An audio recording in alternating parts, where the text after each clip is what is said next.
Hello, pre-algebra classes. Welcome to class today over the video lesson. This is Mr. Cummings speaking. Hopefully everyone's doing well. We're going to continue our Unit 6 journey with ratios, rates, and proportions, and we're looking more at unit rates, which is how we ended the last class, right? And unit rates could be converted and communicated differently, and we're going to do that today, depending on how you wanted to interpret them or understand them better. So, for example, someone, and this is kind of funny, someone who has a guaranteed salary of $1 million per year, right, which would be a good amount of money to take home, $1 million a year, they could walk around saying, I actually earn $1.90 for every minute of every day if they wanted to. People might not understand that. They might be like, is that a lot? Okay, but yeah, if you actually earned $1.90 of every single minute that went by, you'd be making $1 million a year if they wanted to. Also, when you're driving in your car at what I assume is pretty close to the speed limit of 60 miles per hour, you could also interpret while you're sitting there, and I've done this, that you're also driving 1 mile per minute. Okay, 60 miles per hour that it says on your speedometer is going 1 mile every minute. So a minute goes by, you've gone another mile. Another minute goes by, and you've gone another mile. Okay, you could keep converting that and also say that that 1 mile is 5,280 feet, 5,280 feet every minute, which also converts to 88 feet per second. Now, we communicate our rates in our cars here in the United States on the speedometer of miles per hour, but if they wanted to, they could communicate our speedometer. They could Ford or Chevy could make a speedometer that says 88 feet per second if they wanted to, right? So unit rates, and just to be clear, this car is still, even though these numbers are different, the car is going the same exact pace, right? If you're going 60 miles per hour, it's the same thing as saying 88 feet per second, right? The car did not get any faster or slower, even though the number changed, right? So unit rates can be communicated a couple different ways, and our objectives in the next 2 days are to recall some of those customary common metric and customary units and make conversions to them, okay, by multiplying the rates and cross-canceling, right? And the essential question is, how do unit rates help us compare products and prices? Okay, so our customary distances, and apologies to students out there who were born in other countries, and this is not necessarily as intuitive for people who have lived in the customary system here in the United States their whole entire lives. But we measure things in inches and feet. So you have to know that 12 inches makes a foot. Let's generate a little bit of a cheat sheet here. 3 feet is a yard. Why? I don't know. Okay. And then there's 5,280 feet in 1 mile, which is also the same thing as 1,760 yards. Actually, I better check the calculator on that because I haven't even memorized these things too well. 5,280, oops, 5,280 divided by 3 is indeed 1,760. My memory served me correct. Okay, yeah. All right, so customary distances. There's your cheat sheet. Um, Memorize it if you can. We say 5,280. 5,280 sounds like 5 tomato. So some people like to remember there's 5 tomatoes in a mile. If that helps you, great. If that sounds like total nonsense, just disregard what I just said. Okay? And then you have your metric distances. And the metric distances are really nice because everything works on a base of 10. So 10 millimeters, the very absolutely smallest notch on your meter stick, converts to 1 centimeter. And all of these prefixes stay the same throughout the entire metric system. We'll talk tomorrow a little bit more about what that means. 100 centimeters converts to this thing called a meter, right? There's some units in between there. 1,000 meters makes 1 kilometer. And if this was up on my smartboard on my projector, this would be exactly 1 meter across. Of course, it's not going to be that on your tiny notebook. Okay, and then here's a cheat sheet for your customary weights. These are the weights that we use in the United States. 16 ounces makes a pound. Okay, so when converting from ounces into pounds, you would go from a smaller unit to a bigger one. You would divide by 16 to go from ounces to pounds. If you wanted to go from pounds to ounces, you would multiply by 16. And that is the essence, in essence, is what is true of going from a larger unit of measurement to a smaller one. Okay? Let's get to the crux of what we are doing. Here's a cheat sheet for your common metric weights, and we're going to talk more about the metric system tomorrow. Okay? And your volumes for your customary system. Here's a cheat sheet that has to do with that. And if you notice, a lot of these things come into play in the kitchen. 3 teaspoons makes 1 tablespoon. Why? Who knows? Right? 1 tablespoon encompasses about half of a fluid ounce. A fluid ounce is the amount of fluid that weighs 1 ounce. All right, and 8 fluid ounces makes 1 cup. If you have 2 cups, you make a pint. 2 pints makes a quart, and a quart sounds like quarter because it is 1/4 of a gallon. 4 quarts make a gallon. Once again, use this as a cheat sheet, or feel free to Google any of these conversion rates if you absolutely needed to. Okay, but it's a lot easier in the rest of the world because they use a metric system. Right? The metric system has to do everything on a factor of 10. So all of these numbers are a lot easier conversions just simply by moving a decimal place. We'll get to that tomorrow. Okay? And there is a little cheat sheet on the metric system. Okay? That we'll get to. Here's other cheat sheets on the customary to metric conversions. Right? If you wanted to go from the metric system to the customary system, let's say you're taking a flight from France to the United States, you might want to know these conversions in this little cheat sheet. Okay? Once again, we'll get to that tomorrow. So to make a conversion, we need to multiply conversion rates so that the unwanted units are going to cross cancel.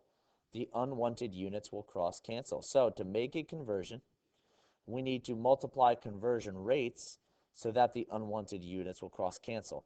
Let's see what this looks like. Okay, really quickly. How can I convert 23 pounds per week into pounds per day? Okay, let's see. In the food drive, my advisory was bringing in 23 pounds per week, and I wanted to convert that to pounds per day. Well, let's check this out. Okay, it says to multiply by the unit rate for days to weeks, and hopefully this is all something that universally is known by the time that you're in 7th or 8th grade. Days to weeks, right? There are 7 days in 1 week. Now, as the directions said before, you want to line these up so that the unwanted units, the weeks in this case, are going to cross cancel. Okay?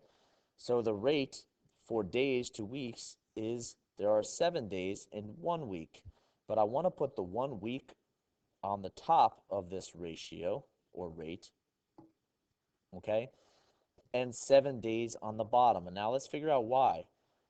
The concept that we're playing off of today is to be able to cross cancel the units that you don't want, right?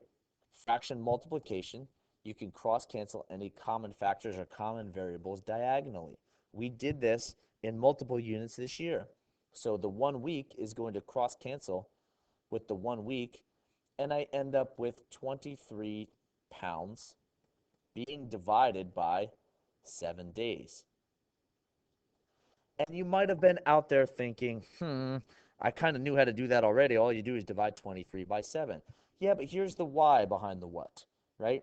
We end up with the variable or the unit, LBS, pounds on top and days on bottom, which tells me that those two numbers are being divided in the ratio. And that comes out to, if you just use your calculator, this is a calculator active unit, about 3.29 pounds per day. And I have a new unit rate of conversion. Let's go on to the next example. How can I convert 5 feet per second to inches per second?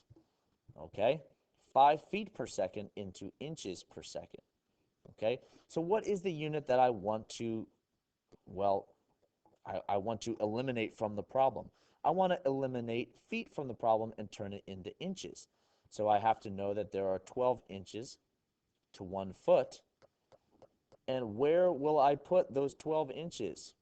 Okay, well, I want to put the 1 foot on the bottom of my fraction, my conversion fraction.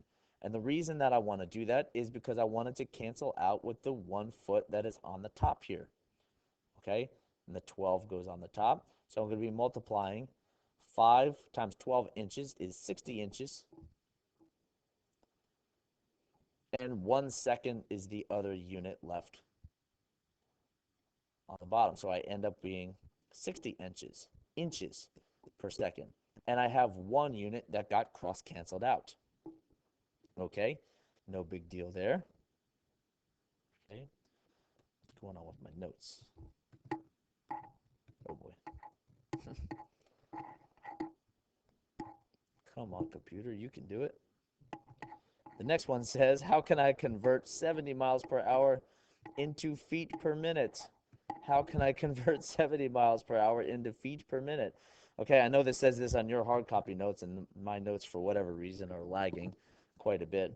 I'm not sure if that has something to do with me or something to do with this program. Anyway, 70 miles per hour into feet per minute. So in this particular scenario, I am not only converting 1 unit, I am converting 2. So let's write the fraction. I know it says it already. Okay, let's write 70. Oh, it's going to do this all of a sudden. Here we go. Let's 70 miles in 1 hour. I have to get out my eraser. 70 miles in 1 hour.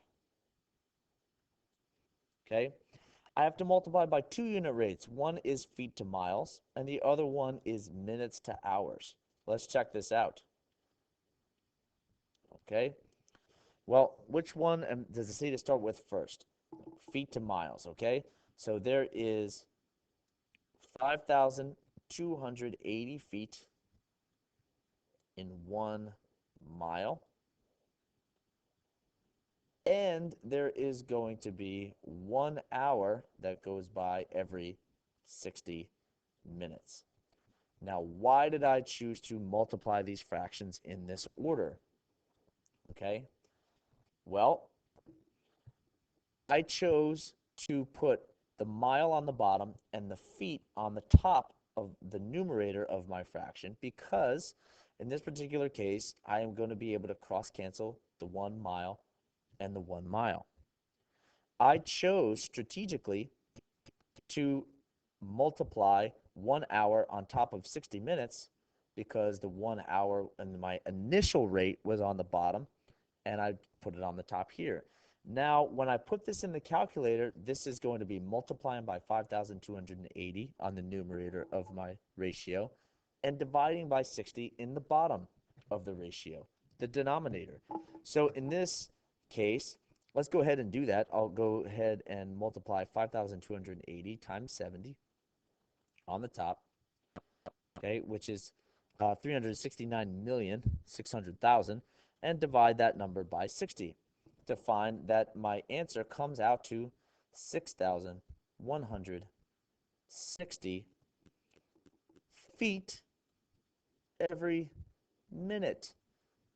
So if you are traveling at 70 miles per hour, much like the warm-up example that I gave, 70 miles per hour is the same thing as saying you are going 6,160 feet every single minute. Okay? Now, the reason why this is the same rate is because I have not multiplied by anything other than 1. I multiplied by 5,280 feet over 1 mile. If you notice, those are equivalent distances. And what happens when you multiply by 1? Well, the value stays the same. When I multiply by 1 hour over 60 minutes, the value stays the same as well.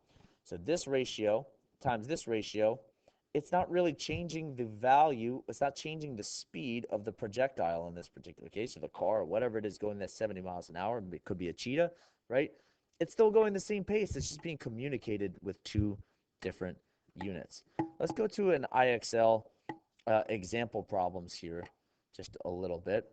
And on IXL, I think it is L1.